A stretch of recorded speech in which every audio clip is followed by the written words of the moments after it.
Atención porque acaban de confirmar la captura de 4 adultos y la aprehensión de un menor vinculados al crimen de 3 de los cuerpos encontrados en bolsas en Bogotá. Miguel Ángel, ¿qué otra información se conoce?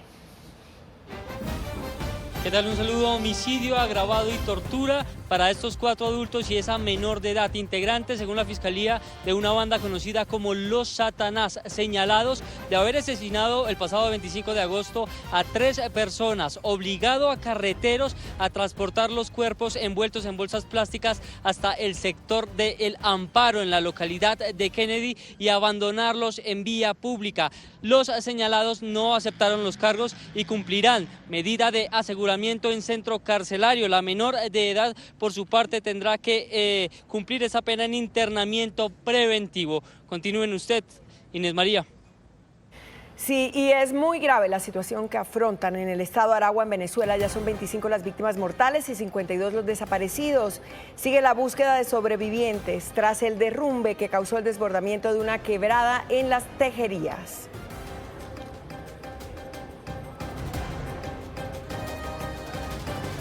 Es muy crítica la situación en Ucrania. En las últimas horas el Kremlin realizó múltiples bombardeos con misiles en 10 ciudades. Los proyectiles impactaron concurridas avenidas, parques y sitios turísticos en el centro de la capital, Kiev.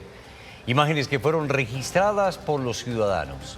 Según el gobierno ucraniano, los ataques rusos tenían como objetivo destruir la infraestructura energética del país. La comunidad internacional condenó la nueva ofensiva contra Ucrania. Ampliaremos en minutos.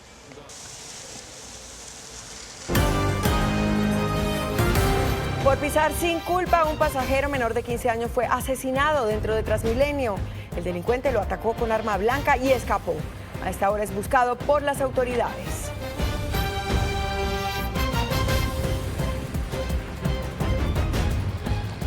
Y es que hasta dónde estamos llegando en Kennedy. En una riña por una gorra fue asesinado un joven. El asesino también escapó.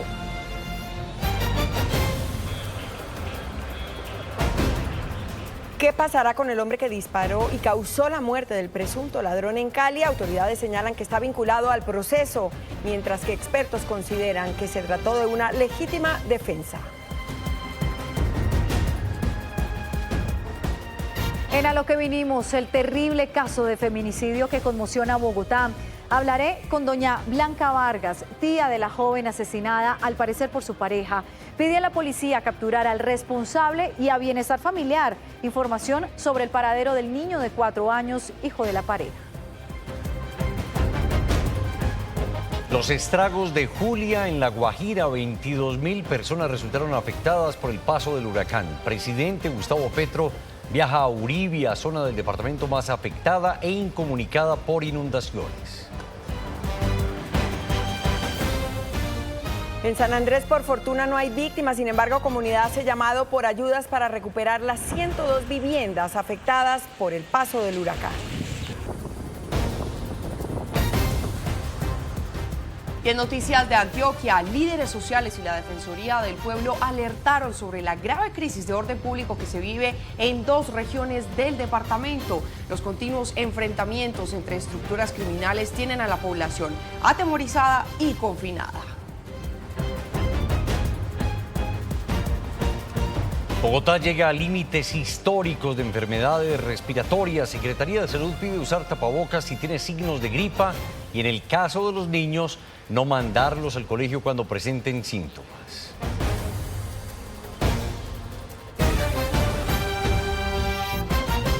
De extremo a extremo de nuestro país y desde cada una de nuestras regiones, Canal RCN presenta Noticias RCN, emisión del mediodía, con Tines María Sabaraín y Felipe Arias.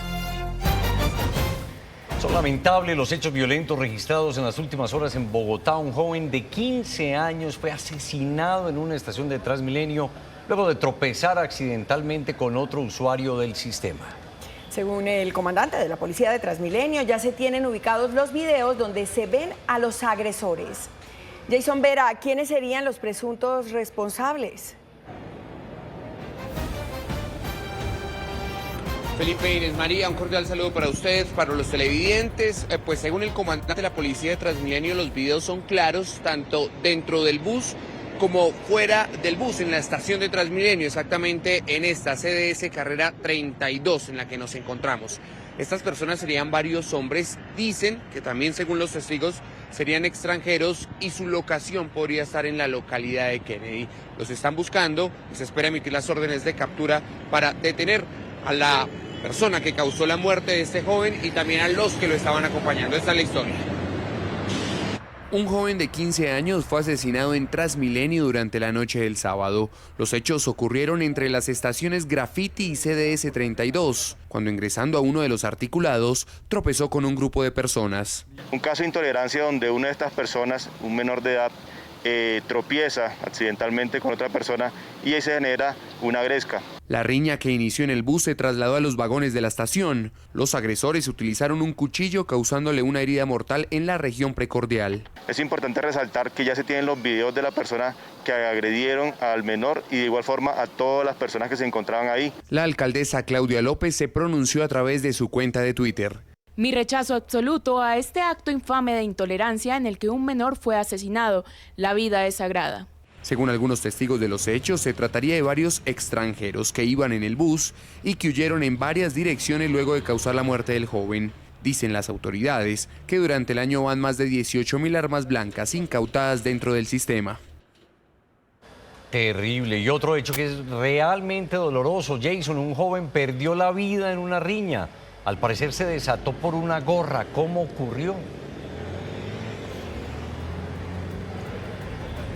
Mire, Felipe, esto se trata de un acto que se generó durante el fin de semana también en la avenida 1 de Mayo, muy cerca a la Boyacá, en la zona de rumba conocida allí en la localidad de Kennedy. Lo que sucedió es que al parecer dentro de un establecimiento comercial habría desatado una pelea a causa de una gorra, una popular cachucha. Al parecer una de las personas involucradas se la quita a la víctima y allí inicia la pelea. Saca un arma y termina acabando con la vida de esa persona. Allí llaman a las autoridades, logran trasladarlo a un centro asistencial, exactamente el hospital de Kennedy, y allí esa persona es atendida, pero lastimosamente no logró sobrevivir. Las autoridades han dicho al respecto de este caso que también analizan los videos y cámaras de seguridad del sector para dar con el paradero de esta persona que no fue detenida en su momento, pero que con estos videos logrará ser individualizada. También hacen un llamado a los actos de tolerancia, ya que el fin de semana en Bogotá se generaron diferentes hechos, en su mayoría ataques de intolerancia utilizando arma blanca, en donde otras personas también perdieron la vida. Esto es lo que dijo la Policía Metropolitana al respecto. Desafortunadamente hay una discusión por un tema de una gorra, que hay una persona que sale allí, digamos, lesionada y posteriormente pierde la vida. Aprovecho para pedirle a la ciudadanía a la tolerancia y también asimismo al buen comportamiento para evitar que se presenten estos hechos tan lamentables. Y volvemos con la noticia sobre las capturas por los casos de embolsados en Bogotá, y es que son aterradoras las pruebas que presentó la Fiscalía durante la audiencia. Estos videos, conocidos por Noticias RCN, fueron clave en el proceso para identificar y capturar a 4 adultos y un menor de edad como presuntos responsables de los 3 cuerpos hallados en bolsas en una carreta en el barrio del Amparo en Kennedy el pasado 25 de agosto. Que estaría involucrada en varios asesinatos selectivos para mantener el control de venta de estupefacientes en una localidad de Bogotá. Estas personas fueron judicializadas, se les imputó a esas 5 personas los delitos de homicidio agravado y tortura. Según las autoridades, los capturados pertenecerían a una banda delincuencial denominada Satanás. Así grababan videos con armas largas para intimidar a sus víctimas. Y por respeto a ellas, no publicamos más imágenes que obtuvimos donde presuntamente las torturaban antes de asesinarlas. Hoy le podemos decir a Bogotá que son y se han esclarecido 10 casos de los que hemos denominado, o se ha denominado en la opinión pública como los embolsados. Los cuerpos hallados en bolsas presentaron hasta 59 heridas de arma blanca. Los capturados no aceptaron cargos y ya recibieron medida de aseguramiento privativa de la libertad en centro carcelario. Y en Cali, los habitantes del barrio La Flora, al norte de la ciudad, están preocupados luego de que se presentara un caso de justicia por mano propia, donde el ocupante de una camioneta abrió fuego contra un presunto asaltante. Julián, ¿qué respuesta dieron las autoridades y qué dicen los caleños? Inés María, ¿qué tal? Buenas tardes. Pues mire, están muy preocupados por esta situación que se presentó justamente en esta cuadra donde nos encontramos. Los hechos ocurrieron más o menos a unos 15 metros antes de donde están estos vehículos. La moto venía en este sector y más o menos aquí, justamente donde va pasando esta motocicleta, se devolvió a notar la presencia de la camioneta que estaba en ese lugar. Ahí intentó hurtarlos y recibió 2 disparos. La cámara de seguridad que se encuentra en este poste captó todo lo que ocurrió en la tarde del pasado sábado. Hablamos con las autoridades indicaron que están haciendo todo el proceso de investigación para saber cómo se llevaron a cabo estos hechos, y hablamos también con los caleños, quien dice que están muy preocupados porque ante la falta de justicia, pues los ciudadanos están tomando justicia por mano propia. Esta cámara de seguridad, ubicada en una vivienda en el barrio La Flora, al norte de Cali, captó el momento en el que este sujeto, que se moviliza en una motocicleta, tras pasar en repetidas ocasiones, se detiene, aparentemente, a hurtar las pertenencias de los ocupantes de esta camioneta gris. Tras desenfundar el arma, el joven intenta amedrentar a los ocupantes. Segundos después, recibe 2 impactos de bala que acaban con su vida. Este ciudadano reacciona, acciona su arma de fuego, localizando una lesión que posteriormente se le condujo a la muerte a la persona que intentaba robar. Autoridades adelantan una investigación para determinar lo sucedido y el uso del arma por parte del ciudadano. La Policía Judicial adelanta una investigación con la inteligencia, con el CTI, que se encontraba actos urgentes para dar esclarecimiento del hecho. Caleños se sienten preocupados por la decisión de algunos ciudadanos de tomar justicia por mano propia. Bueno, lamentable porque desafortunadamente pues, pagamos mal con mal, ¿no? Es mejor ser delincuente que ser un ciudadano de bien. Entonces es muy triste eso, hasta dónde hemos llegado, hermano. La gente a veces se cansa. Claro. Y pierde también los valores. Habitantes del barrio La Flora piden mayor acompañamiento de la policía ante la denuncia de constantes hurtos en el sector. Televidentes, y en otras noticias del Valle del Cauca, como de película, en un video quedó registrado el momento en que por lo menos 30 jóvenes que se movilizaban a bordo de un camión llegaron hasta el peaje del Cerrito y ahí se bajaron. Dicen las autoridades que se bajaron para pedir más dinero que les permitiera llegar hasta su destino, aparentemente que sería el departamento del Tolima. Lo que indican las autoridades es que gracias a la rápida reacción que tuvieron los que trabajan en este peaje, pues no se realizó ningún hurto. Sin embargo, el susto pues fue tremendo para las personas que se encontraban en este lugar. Una vez se verifican los hechos, se comprueba que no se tipificó ningún delito y no se afectaron las instalaciones.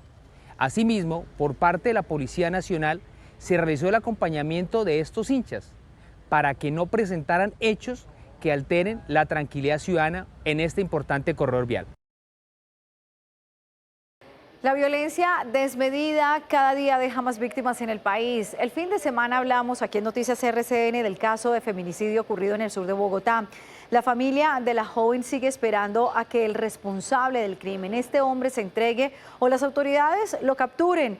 En A lo que vinimos, saludo a doña Blanca Vargas, tía de la joven asesinada. Doña Blanca, gracias por estar con nosotros. Buenas tardes. Buenas tardes, muchas gracias por la invitación y por estar pendiente de esta situación.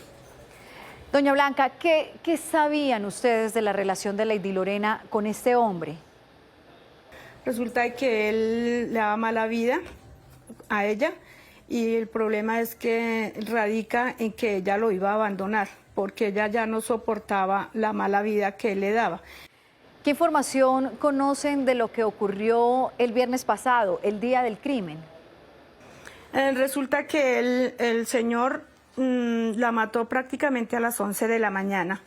A las 11 de la mañana él hace la actuación y se van de la casa dejando al bebé de 4 años que tenía en la casa, la niña tirada en el piso y el bebé esperando que la mamá despertara. Resulta que el señor cuando hizo el acto se fue y llamó a la mamá que fuera por favor a la casa a recoger al niño. La noche anterior la señora había llamado, el hombre había llamado a la empresa donde la niña trabajaba diciendo que ella ya no iba a volver a trabajar allá porque ya no iba a volver, que se iba a retirar, pero era que ya había asesinado a la joven, a mi sobrina. Lo más cruel es lo del niño, doña Blanca, la maldad de dejar a su propio hijo con su mamá asesinada. ¿Qué saben ustedes de este bebé, de este niño de 4 años?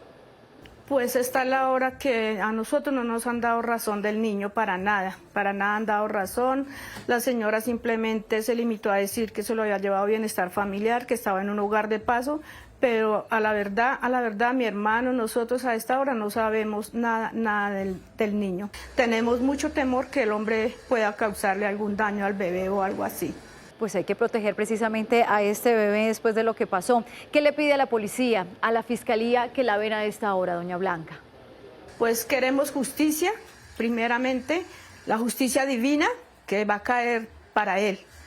Y la justicia humana que no dé tregua para nada, que por favor inmediatamente sea inmovilizado donde quiera que se encuentre, porque un asesino de esos tiene el perdón de Dios. El perdón de nosotros también lo tiene, porque nosotros lo perdonamos, pero él tiene que pagar por la situación, por el asesinato de mi sobrina, la hija que era la hija única de mi hermano. Pues doña Blanca, seguiremos al frente de este caso. El responsable del crimen de Lady Lorena tiene que pagar. A usted gracias por estar en Noticias RCN. Bueno, sí, señora. Muchísimas gracias a ustedes, muy amables. Y seguimos al lado de los damnificados que dejó el paso del huracán Julia por La Guajira, Inés María. Felipe, allí rige un estado de calamidad pública para atender a cerca de 22.000 personas que resultaron afectadas en varios municipios. La información con Jorge Real. Jorge, adelante. Hola, ¿qué tal? Muy buenas tardes. Miren, televidentes, la situación que se registra en el municipio de Uribe es bastante crítica. Se estima que el 80% de la población, en su mayoría indígenas guayú, quedaron aislados, como también sufren de desabastecimiento de agua potable, alimentos, medicamentos y combustibles, los cuales desaparecieron con la llegada de las lluvias. Este es el panorama en La Guajira. Ríos que salieron de sus cauces y vías que quedaron completamente destruidas por la fuerza del agua. Y es que son 7 los municipios afectados en el departamento por el paso de la tormenta tropical Julia. Hemos declarado la calamidad pública en el departamento de La Guajira, con el fin de darle cumplimiento al plan de acción que se consolida con los diferentes comités en los diferentes municipios que han tenido afectaciones en el departamento de La Guajira. ¡Vamos pues! La situación más crítica se vive en Uribia, donde más de 8.000 familias se vieron afectadas por las fuertes lluvias que generaron inundaciones y daños en más de 3.000 viviendas. Este es un infierno de verdad. Nos tenemos que levantar, tenemos que pararnos, ayudar a los vecinos, dejamos las casas solas y ya estamos cansados. Unas ayudas que llegarían en las próximas horas al departamento a fin de poder atender la calamidad. Varias vías del departamento quedaron destruidas, por lo que el transporte de mercancía está suspendido en zonas donde ya se registran desabastecimiento de productos básicos. Y si usted es uno de los tantos turistas que planea viajar a San Andrés y Providencia, podrá hacerlo sin ningún contratiempo.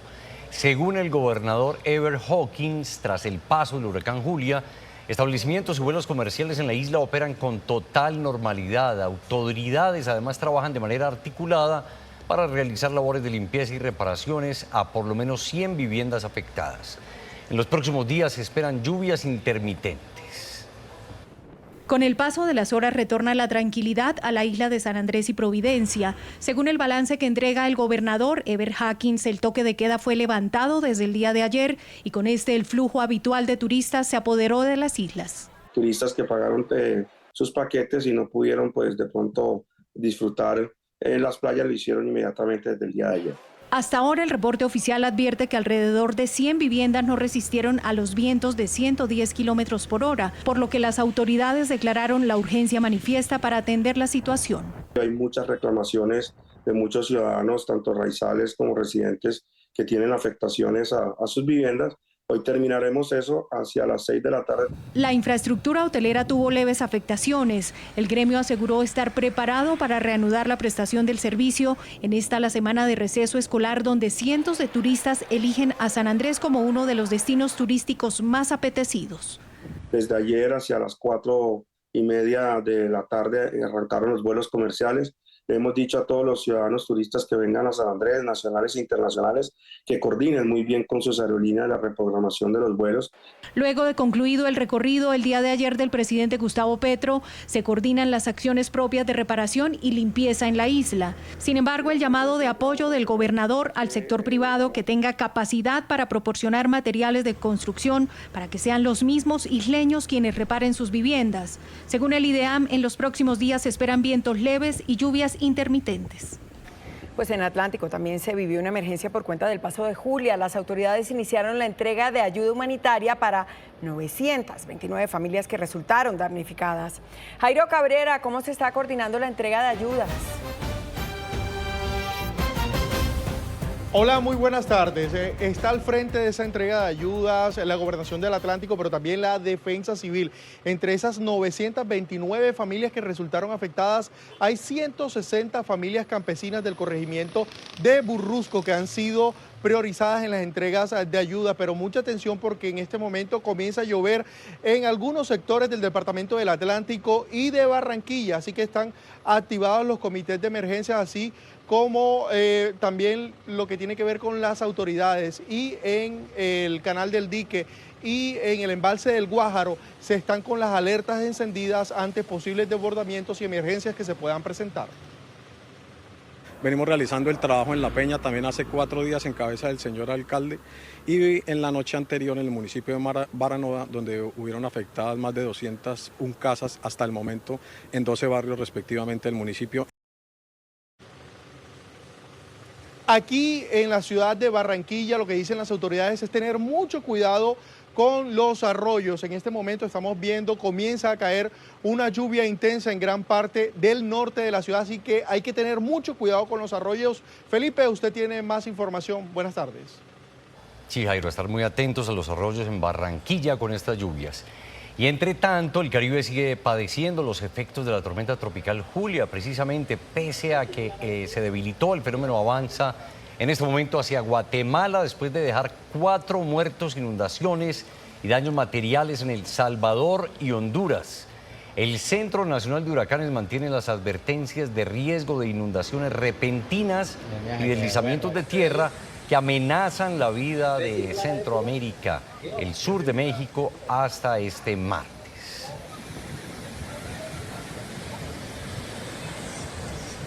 Y son horas críticas las que se viven en el estado Aragua, en Venezuela. La emergencia luego del desbordamiento de una quebrada se mantiene y las autoridades buscan a 52 personas desaparecidas. En el lugar de la noticia está nuestro corresponsal Luis Alejandro Laya. Luis, ¿cuál es la situación en este momento?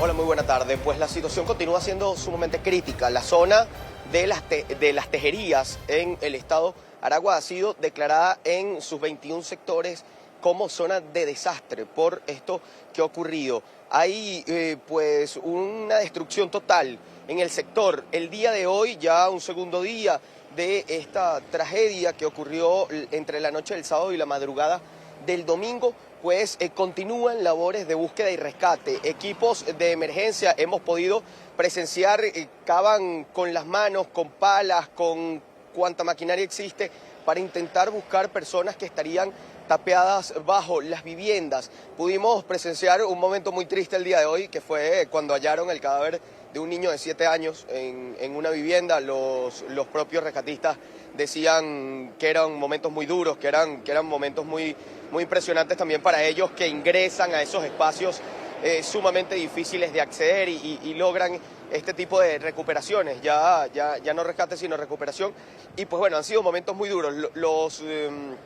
Lo que dice la gente que está en el lugar, los habitantes de la zona, es muy duro, y justamente eso vamos a escuchar ahora, todo lo que ha ocurrido en las tejerías. Este lunes los cuerpos de atención de emergencias continúan en las labores de búsqueda y rescate de las víctimas del deslave en las tejerías estado de Aragua. Aún se habla de forma oficial de casi 30 decenas de fallecidos y más de 50 desaparecidos. Estoy perjudicada, de verdad muy fuerte, tuve pérdida humana, perdí a mi nieta de 1 año y 8 meses, se me ahogó aquí en la sala. Mi esposo aún continúa desaparecido. En esta tragedia, las personas lo han perdido todo. Están siendo reubicadas, pues la zona quedó destruida. Necesitamos, por favor, la ayuda. Quiero que mi mamá aparezca. Es fuerte todo esto y todos los vecinos, pues, lo que estamos pasando. Tengo varios familiares que están damnificados. Los testimonios son desgarradores. Personas que han perdido a sus familiares. Lo último que supieron es que el agua se los llevaba. Y en Colombia la temporada de lluvias causa nuevas emergencias en varios departamentos del país. Panorama nacional en Noticias RCN. En este momento se encuentra incomunicado el norte del departamento de Casanare con Arauca y Venezuela, debido al cierre definitivo por daños estructurales del puente ubicado en el municipio de Paz de Ariporo, donde se impide la movilidad tanto vehicular como para peatones. Múltiples consecuencias han dejado las lluvias de las últimas horas aquí en el departamento de Caldas. Uno de los municipios más afectados es Pensilvania, en el oriente. Allí se presentó el destechamiento de 28 viviendas producto de los fuertes vientos en el municipio de Chinchiná. 4 viviendas resultaron inundadas por la creciente súbita de una quebrada y también en el municipio de Marmato se presentaron emergencias por el desbordamiento de varios afluentes.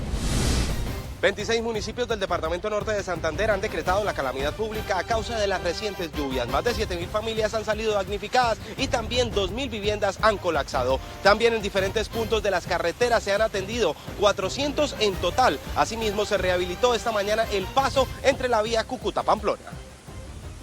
Y volvemos a Bogotá y atención porque hay reacciones tras el informe de Noticias RCN sobre el hacinamiento en las estaciones de policía. La Procuraduría pide soluciones. Felipe Quintero.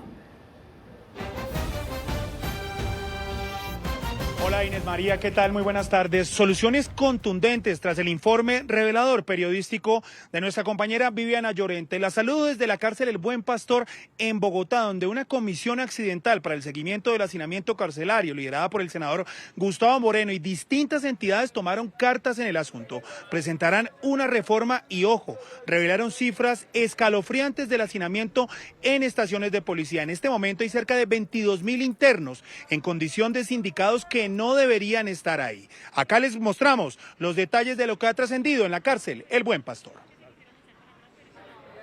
Tras el informe realizado por Noticias RCN en las estaciones del olvido, la Procuraduría hizo una solicitud específica a los entes territoriales para que asuman su responsabilidad en materia de sindicados y no se estén presentando casos de hacinamiento como los divulgados por Noticias RCN. 24.000 personas en estaciones de policía y URIs en todo el territorio nacional, de las cuales 22.000 son sindicadas o indiciadas, es decir, responsabilidad de las alcaldías y gobernaciones, y 2.000 que deben ser trasladadas a la mayor brevedad, y así lo ha solicitado la Procuraduría General de la Nación. El director del IMPEC señaló que también existe un plan para trasladar a cerca de 2.000 condenados que actualmente están en estaciones de policía y no deberían estar ahí. Los sindicados son una responsabilidad de los entes territoriales y los condenados del IMPEC. Como bien lo decías, tenemos alrededor de 22.000 sindicados en todo el país. El anuncio fue realizado en medio de una comisión que sigue el hacinamiento carcelario liderada por el senador Gustavo Moreno, quien también le lanzó una propuesta al ministro de Justicia para que en parte de las hectáreas que comprará el gobierno se puedan desarrollar proyectos productivos con privados de la libertad. Se destinen unas hectáreas de tierra también para hacer centros productivos como la cárcel de Acacías. En la comisión instalada en la cárcel El Buen Pastor en Bogotá, también presentarán una reforma estructural a todo el sistema penitenciario y carcelario. Y todo lo que pasa en Antioquia también nos importa y mucho. La Defensoría del Pueblo y algunos líderes sociales lanzaron voces de alerta por la grave crisis de orden público que se está viviendo en 2 regiones del departamento. Son los continuos enfrentamientos entre algunas estructuras criminales los que tienen atemorizada a la población y además confinada. Pero ¿cuáles son estas zonas con mayores problemas de seguridad? Le preguntamos a Juan Fernando Tavares. Juan, buenas tardes. Hola, muy buenas tardes. Estamos hablando de 2 regiones diferentes, pero con conflictos similares, la región de Urabá y el Bajo Cauca. En la primera, el accionar de bandas delincuenciales, de bandas criminales, tiene en jaque a los líderes sociales, a los líderes que representan a campesinos reclamantes de tierra. Y también las estructuras criminales azotan al Bajo Cauca. Hablamos en particular del municipio de El Bagre.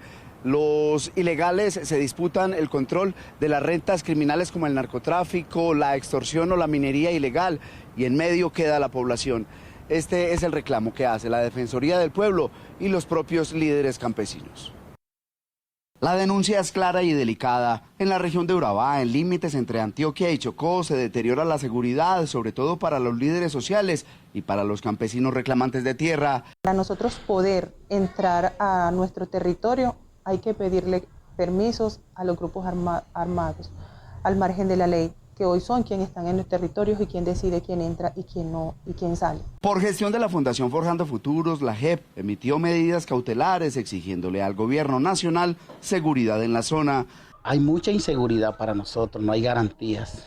Por eso se solicitan algunas medidas de protección para podernos mover de un lugar a otro en nuestros trabajos sociales, comunitarios y en la defensa de nuestros derechos. Otra región en permanente crisis es el Bajo Cauca. En el corregimiento Puerto López de El Bagre se reportó un nuevo Humana. La Defensoría emitió una alerta debido a que la comunidad está confinada ante el temor que producen los enfrentamientos entre bandas criminales como el ELN, el Clan del Golfo, los de abajo y las disidencias de las FARC. Dejen a la población civil de lado en sus enfrentamientos, ya que la población civil nada tiene que ver con el conflicto y no tiene que sufrir los estragos que este mismo pueda generar. La problemática es generada por las disputas por la minería ilegal, la extorsión y el narcotráfico. A Juan Fernando, gracias por la información. Hasta el momento ni policía ni ejército se han pronunciado sobre esta alerta que ha emitido la Defensoría del Pueblo. Información desde la capital antioqueña. Felipe, usted continúa con más desde Bogotá. Claro que sí, Isabel, información de Antioquia. Y mucha tensión, un duro golpe a las FARC en el Guaviare y la policía capturó al jefe del primer frente de las disidencias, alias Negro Juan, por quien las autoridades ofrecían 100 millones de pesos. Hasta esta finca en la vereda de la Unión, en zona rural de Villavicencio, llegaron hombres de la policía para capturar al hombre de confianza de Iván Mordisco. Alias Negro Juan, había llegado hace una semana a esta vivienda a encontrarse con su pareja sentimental, quien lo acompañaría a una cirugía que le iban a practicar en la capital del Meta. Se logró la captura de Eliezer Palomeque, alias el Negro Juan, principal cabecilla del Gaor 1, Armando Ríos, hombre de confianza de Iván Mordisco. Alias Negro Juan fue quien reemplazó a Iván Mordisco como jefe del Frente Primero de las FARC, con injerencia en Bichada, Guaviare y Guainí al mando de 300 hombres. Este delincuente estaba solicitado por los delitos de concierto para delinquir agravado, rebelión y reclutamiento ilícito. Según inteligencia, este es uno de los frentes que más ha aumentado el reclutamiento de menores de edad en las últimas semanas, tras el anuncio del ministro de Defensa de no bombardear zonas con presencia de niños. Y seguimos ahora con noticias del Pacífico, porque en zona rural de Lloró, en Chocó, un grupo guerrillero secuestró y asesinó al líder social afro Freddy Mena Obregón. El crimen desencadenó el desplazamiento masivo de 123 familias hacia la cabecera municipal de esta localidad. César Córdoba, usted tiene más detalles.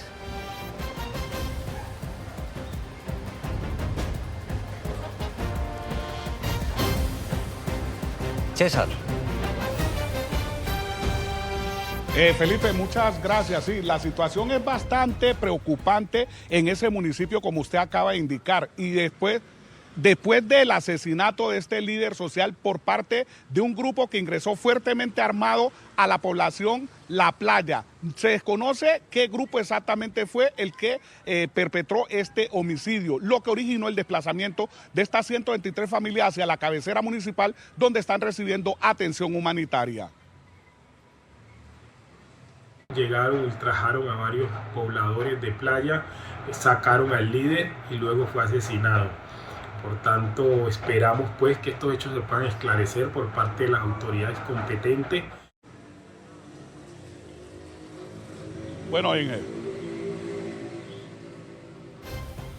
las autoridades del orden departamental y las municipales de Lloró están adelantando todo lo pertinente para garantizar que hayan las condiciones de seguridad y que estas 123 familias, que ya este es el segundo desplazamiento en menos de 6 meses, puedan tener condiciones aptas para retornar a su lugar de origen. Vamos a estar atentos a qué decisiones se tomen en las reuniones que se están llevando a cabo en la cabecera municipal de Lloró para garantizar un posible retorno seguro de estas 123 familias. Vuelvo con usted, Inés María, a nuestro estudio. Muy buenas tardes.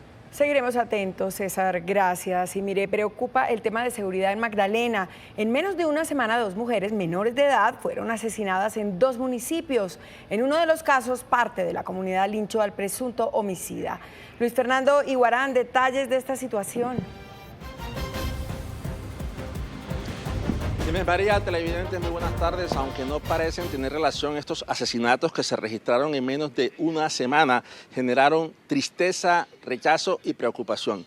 Preocupación porque eran mujeres, eran menores y por la crueldad que se aplicó, es decir, hubo tortura. Pero también hay preocupación porque en Algarrobo parte de la comunidad aplicó justicia por mano propia, es decir, lincharon a un hombre a quien se indicaban ser el autor de uno de los asesinatos, caso que está en investigación por parte de las autoridades.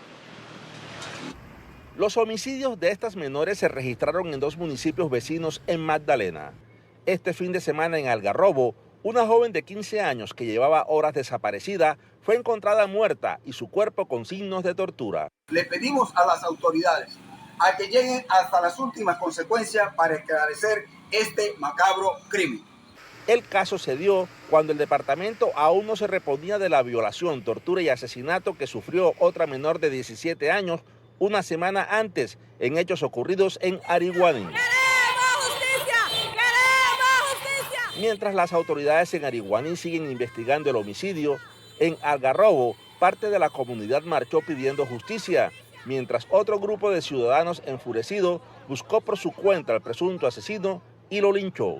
Estamos esperando la prueba judicial, nuestro peritaje para que tengamos la certeza, la plena identidad del ciudadano, para saber nosotros quién es ese ciudadano. Los asesinatos de las menores generaron repudio. En Magdalena se declararon 3 días de duelo. En el Magdalena seguiremos luchando por erradicar las violencias basadas en género, no más feminicidio. Asesinatos de mujeres menores y justicia por mano propia, 2 temas que tienen al departamento sumido en la tristeza y la preocupación. Y atención porque hay manifestaciones de galleros en Bogotá que han generado problemas de movilidad. A esta hora llegan a la Plaza de Bolívar. Efraín Arce, ¿por qué protestan y cómo está el tráfico a esta hora?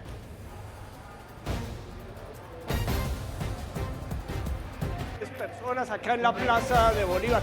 Los galleros partieron del monumento caído a los héroes en la calle 26, ubicado al frente del Ministerio de Defensa. Tomaron la calle 26 en sentido occidente hacia el oriente.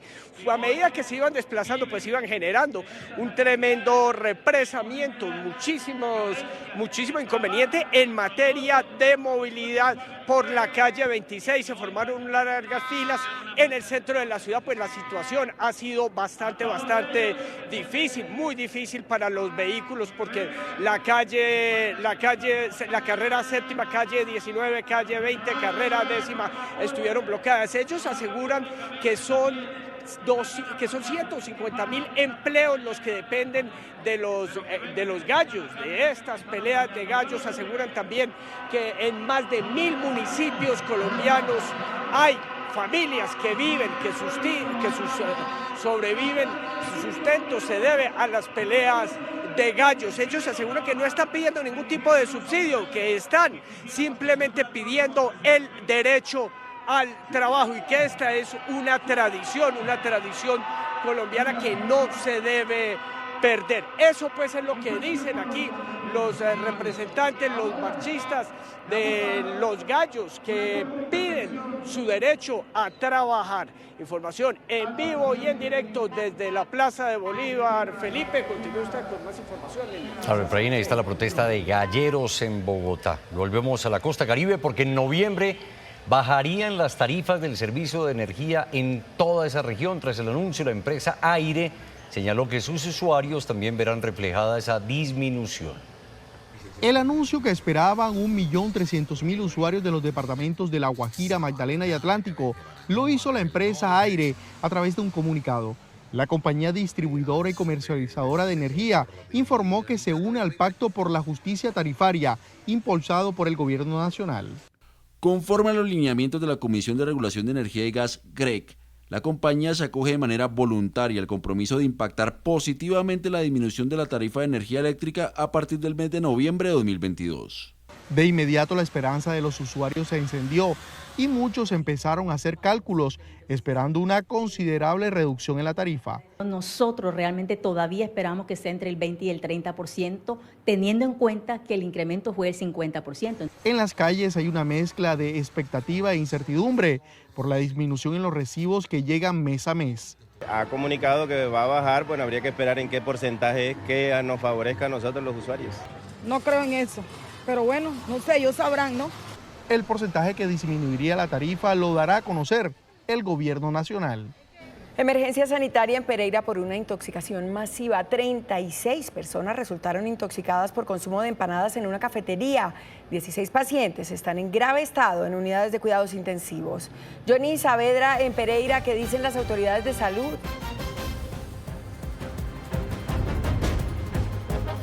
Hola Inés María, ¿qué tal? Muy buenas tardes. Una intoxicación masiva de esta magnitud por su gravedad no tiene antecedentes en Pereira, pues de 36 personas que resultaron afectadas, 20 se encuentran bajo observación médica, pero 16 están en unidades de cuidados intensivos en varios hospitales y clínicas de la ciudad. Según la Secretaría de Salud, esto se originó en una cafetería en el barrio Perla del Sur, en la ciudadela Cuba de Pereira, y también en una venta ambulante en Mercaza, cuando unas empanadas que al parecer estaban contaminadas por un agente químico fueron consumidas por estas personas. 36 casos que hay en este momento, de los cuales 20 están en observación y 16 se encuentran en la unidad de cuidados intensivos, 20 hombres, 16 mujeres, 2 menores dentro de los 36.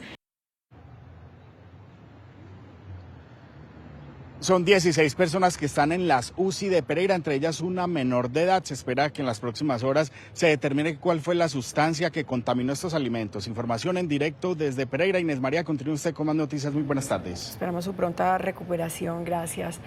Y presten mucha atención porque el secretario de Salud de Bogotá, Alejandro Gómez, reiteró que es posible regresar al tapabocas como medida obligatoria en sitios cerrados. El funcionario aseguró que de continuar el aumento en el número de consultas por enfermedades respiratorias, se implementaría la medida. Por ahora, piden usarlo en caso de gripa.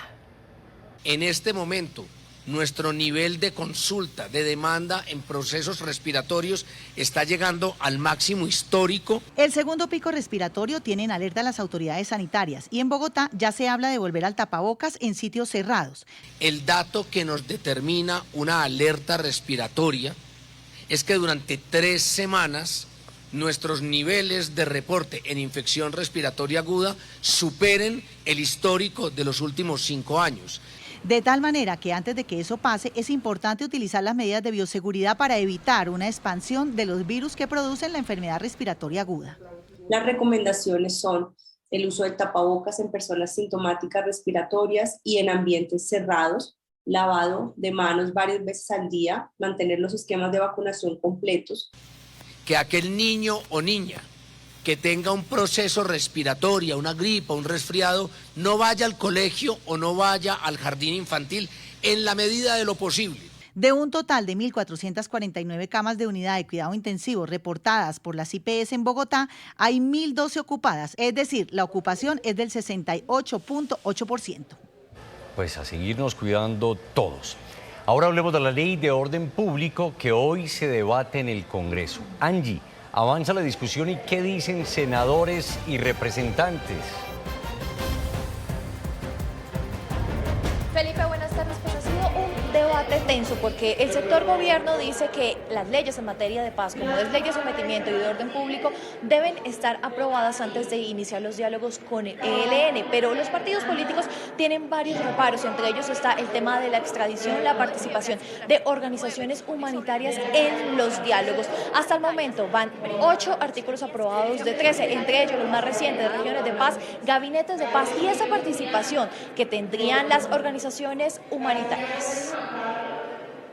Quienes conforman la coalición de gobierno tienen clara la meta. A más tardar la segunda semana de noviembre deben quedar aprobadas las leyes que darán sustento jurídico a la política de paz. Pero no es una tarea fácil, pues varios partidos, incluso de gobierno, tienen reparos. No entendemos por qué suspender la extradición vía ley cuando esta es una facultad que tiene el presidente de la República. Otro sector político asegura que es necesario más tiempo para discutir todo el andamiaje de la política de paz total. Que Iván Márquez y la nueva Marquetalia le incumplieron al país y no pueden volver a tener un espacio de negociación distinto al sometimiento.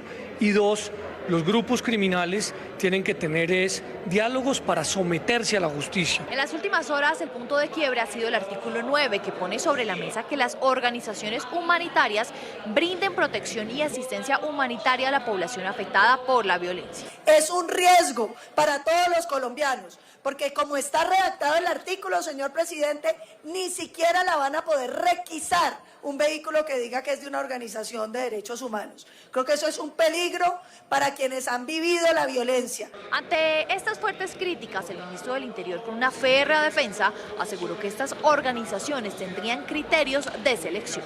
Que brinden protección y asistencia humanitaria a la población afectada por conflictos armados o por la violencia. Cuarto, aquí es donde hay una diferencia también de fondo. Podrán tener contacto ocasional o continuado, contacto.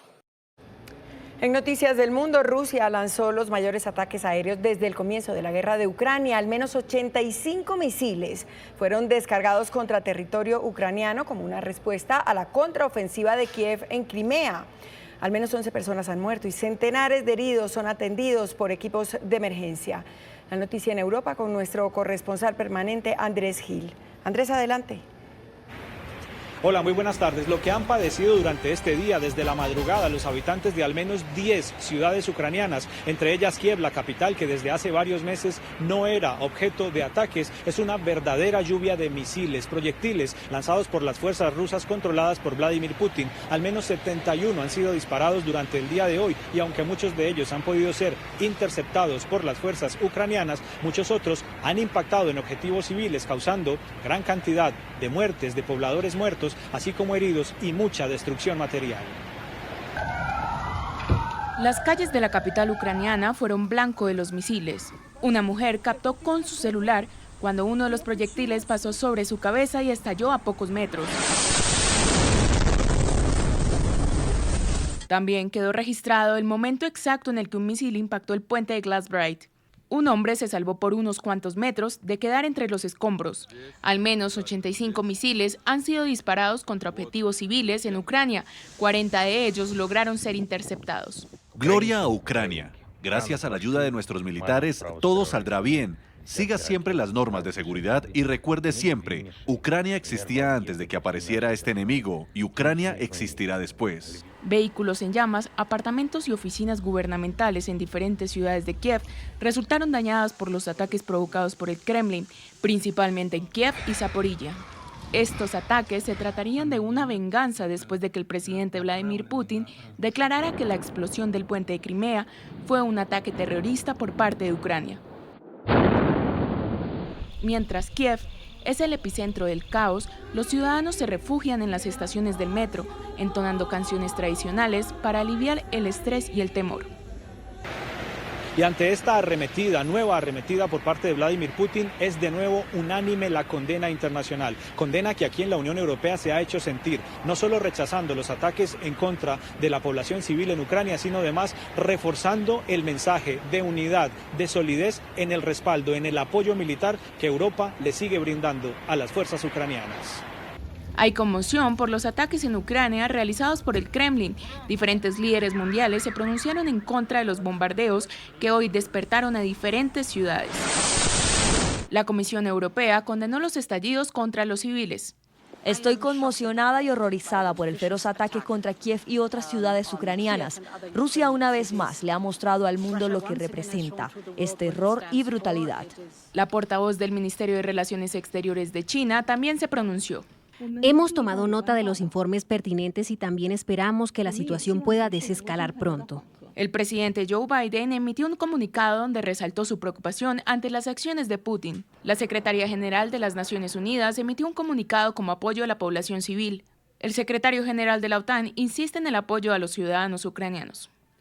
Existe preocupación en la comunidad internacional y en las autoridades ucranianas de que estos ataques puedan repetirse por parte de Rusia en contra de objetivos civiles ucranianos, más aún cuando el ejército de Ucrania ha logrado en las últimas semanas importantes avances en la recuperación de territorios que estaban en poder de las fuerzas de ocupación. Información desde Madrid, feliz tarde para todos. Andrés, una feliz tarde de Madrid. Hacemos una pausa, pero antes, el Premio Nobel de Economía 2022 fue otorgado a 3 académicos en Estados Unidos.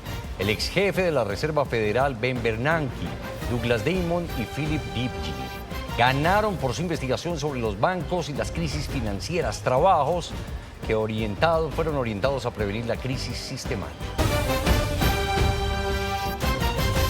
Gracias por seguir con nosotros. El presidente Gustavo Petro pidió a la Fiscalía ponerle lupa al inventario de bienes de extinción de dominio que entregó la Dirección Nacional de Estupefacientes a la Sociedad de Activos Especiales.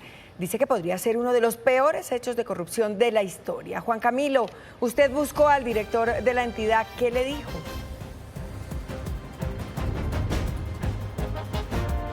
Inés María, muy buenas tardes para usted y para todos los televidentes. Pues mire, hay preocupación porque hay al menos 5.500 folios que en este momento no se sabe en cuánto están avaluados estos bienes, dónde estarían y quién los estaría administrando. Pero también hay otra cifra que preocupa y es que hay al menos 530 documentos que no fueron pasados de la Dirección Nacional de Estupefacientes a la hora SAE. Ha dicho que en este momento ellos van a hacer un trabajo minucioso, revisar documento por documento para saber dónde estarían entonces estos bienes. Escuchemos lo que dijo el director de esta entidad. Hemos encontrado 5.583 predios, bueno, tengo que decir folios de matrícula inmobiliaria, que puede darme incluso una mayor cantidad de predios, si es el caso, en los cuales en algunos se han realizado visitas, pero no tenemos, insisto, la entrega material de los mismos. Mire, y es que hay al menos 24.000 bienes que ya están identificados. De esos, 3.510 ya están extintos. Y de ahí se habla que hay al menos 7.500 hectáreas que ya pueden ser utilizadas para ofrecer o ser tituladas, como lo han dicho ellos, a campesinos u organizaciones. Y con esto que están buscando, con estos bienes que no aparecen y que están documentados, entonces esperan que sea aún mayor la posibilidad de llevar tierras, hectáreas y bienes, pues obviamente a las personas que más lo necesitan. Felipe, por ahora está la información del norte de la capital. Usted tiene mucho más en estudio. Juan Camilo, gracias, así es. Y hoy es el Día Mundial de la Salud Mental y se conocen datos muy preocupantes. Miren ustedes, un estudio de la Procuraduría junto a las EPS señala que 2 de cada 100 personas en el país tendrían indicios de algún tipo de enfermedad.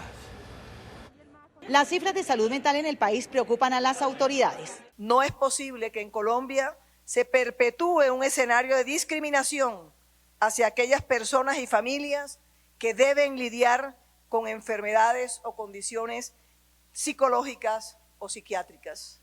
Un estudio de la Procuraduría con 32 EPS evidenció que de 48 millones de habitantes, 920.000 presentaron diagnósticos de salud mental en el primer semestre del 2021. Después de que el usuario es afiliado a una EPS, esta EPS tiene la obligación de identificar esos riesgos que los seres humanos tienen en sus casas, en sus comunidades. El diagnóstico del documento COMPES 3992 del 2020 dice que hay en el país por lo menos 2 psiquiatras y 2 neurólogos por cada 100.000 habitantes, con baja presencia en zona rural. Y lo que vemos es que casi el 70% de la oferta de psiquiatría se concentra en Bogotá y en los departamentos de Antioquia, Valle y Atlántico. ¿Cómo puede uno pedir un número mínimo de citas de psiquiatra en el Amazonas cuando no hay ningún psiquiatra en el Amazonas? Según cifras del Ministerio de Salud, en Colombia la depresión es la segunda causa de carga de la enfermedad, en la que el 44.7% de los menores de edad tienen indicios de algún problema mental y el 2.3% tiene trastorno por déficit de atención e hiperactividad. El reconocido médico psiquiatra y conferencista español Enrique Rojas estuvo de visita en Colombia para hablar sobre su fórmula para encontrar la felicidad. En Cali compartió con centenares de personas su charla sobre los 6 sentimientos básicos, todo lo que se tiene que saber sobre la vida y cómo superar la depresión. Mucho se habla en el mundo sobre la clave de la felicidad y cómo lograrla, pero el reconocido médico y escritor español Enrique Rojas tiene una fórmula sencilla. La felicidad consiste en tener buena salud y mala memoria. La capacidad para olvidar es salud mental y es fundamental ser capaz de pasar las páginas negativas del pasado, porque si no uno se convierte en una persona neurótica.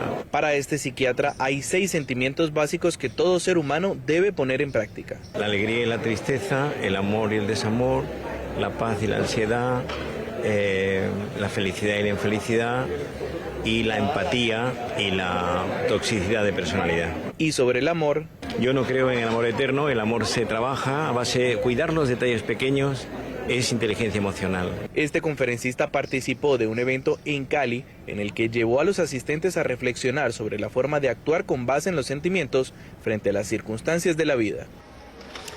La registraduría avanza en la implementación de la cédula digital. La entidad ha hecho un trabajo pedagógico en diferentes regiones del país para explicar los alcances del documento de identificación que evita, entre otros, la suplantación. Esto hicieron los funcionarios en la costa Caribe con una ciudadana que confundió el término del nuevo documento.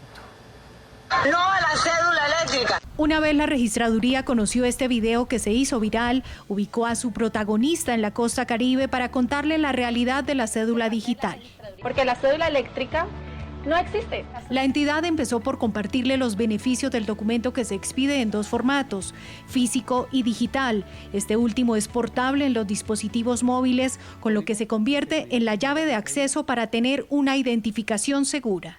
Súper fácil y bueno, lo más importante que es muy segura. Para el registrador nacional Alexander Vega, el documento cuenta con los más altos estándares de seguridad. Brinda identificación y autenticación biométrica, evitando suplantación y facilitando el acceso a trámites no presenciales. Colombia se posiciona hoy como líder y modelo en identificación digital. Jóvenes que tramiten su cédula por primera vez podrán tener el documento digital sin ningún costo. Casa Noticias. En el Casa Noticias, el reportero es usted. Nos vamos para Cundinamarca. En el municipio de Útica, Angie Triana nos muestra el muy mal estado de algunas vías. Lamentablemente hay niños, personas adultas y toda una comunidad sufriendo con este lamentable caos, ya que arriesgamos nuestras vías a pasar el río para ir a nuestros sitios de trabajo.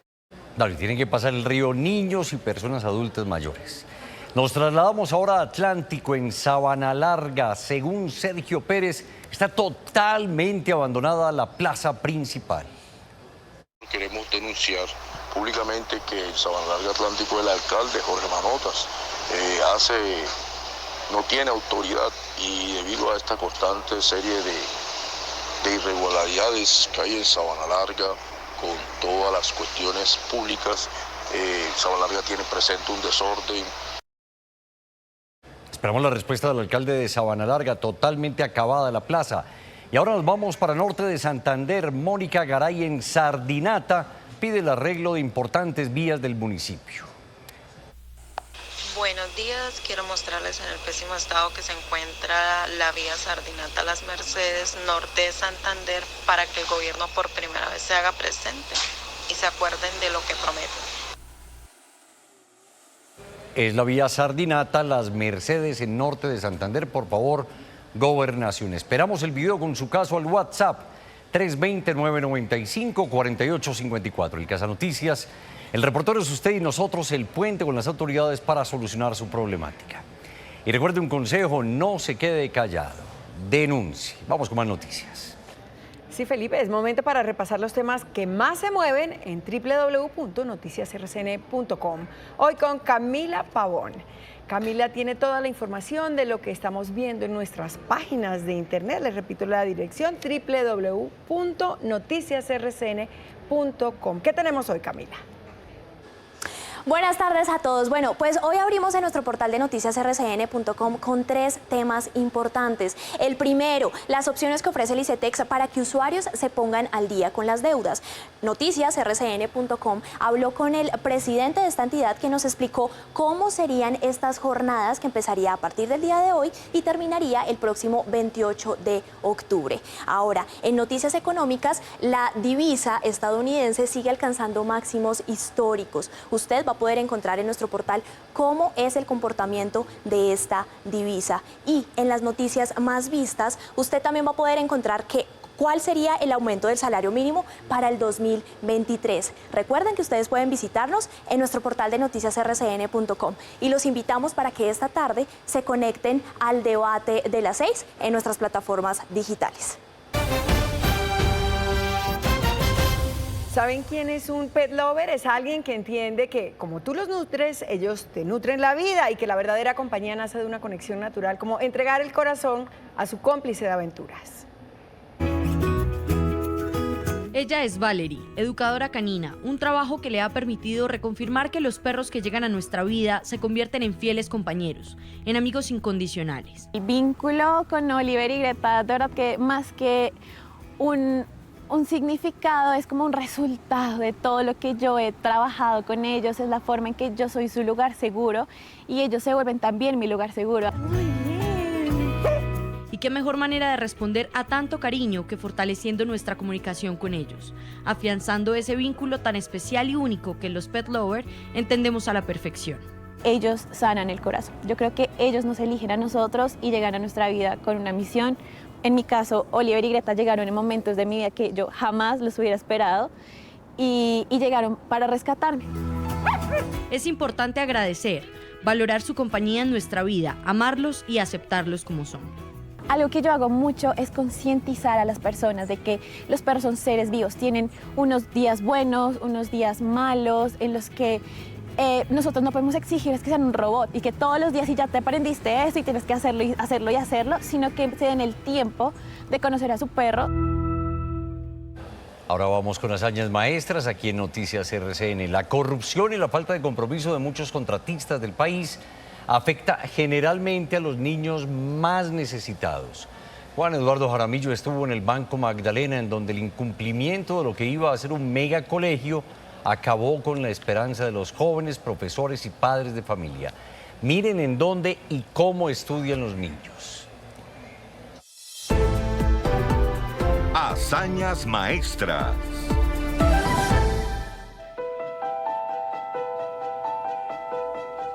Aún en las regiones más apartadas del país, el incumplimiento de los contratistas, una especie de epidemia que crece cada día, toca a los alumnos más necesitados. Esta historia comienza en el bello municipio de El Banco, en el Magdalena, en la famosa Depresión Momposina, uno de los más bellos paisajes fluviales de Colombia. Todo inició con este megacolegio que iba a beneficiar a 840 alumnos, pero aquí nadie cumplió y, como siempre, los niños, los afectados. Ha tenido unos atrasos que ya llevamos cerca de 6 años y todavía este megacolegio no ha sido entregado por parte del contratista.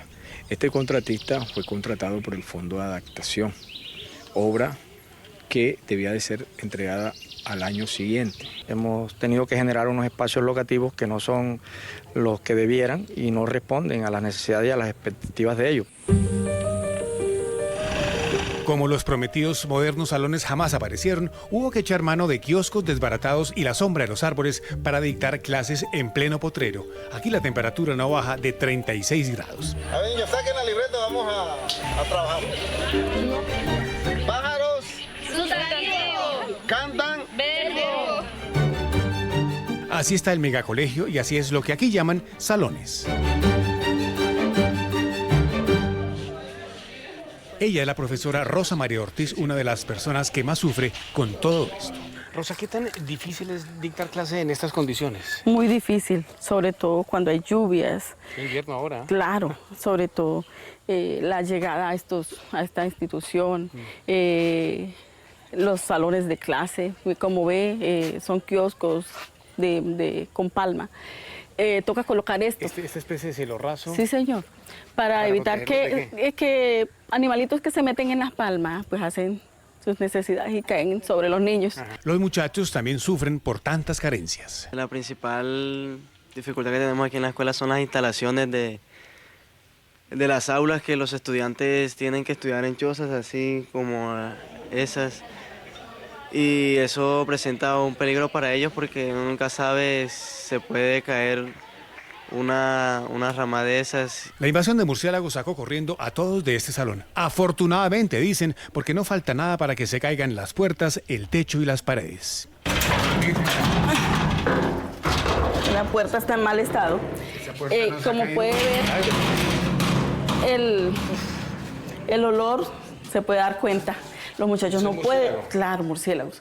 Hicimos lo mismo que se hizo allá en el rancho. ¿Infestado de murciélagos? Infestado de murciélagos. Bueno, sí, con permiso, gracias. Sí, señor. Los muchachos tienen que sacar las sillas acá al pasillo para poder dar sus clases. Y como si todo esto fuera poco, las vías para llegar al colegio no existen. Es una especie de camino al calvario que soportan maestros y alumnos.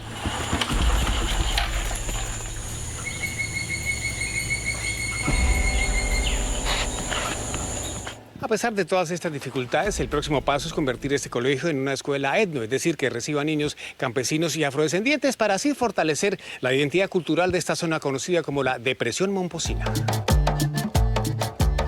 Así está la escuela en el conocido municipio de El Banco, el de la piragua del maestro José Barros, pero ahora pareciera, dirán los alumnos, que solo quedan los recuerdos en la arena.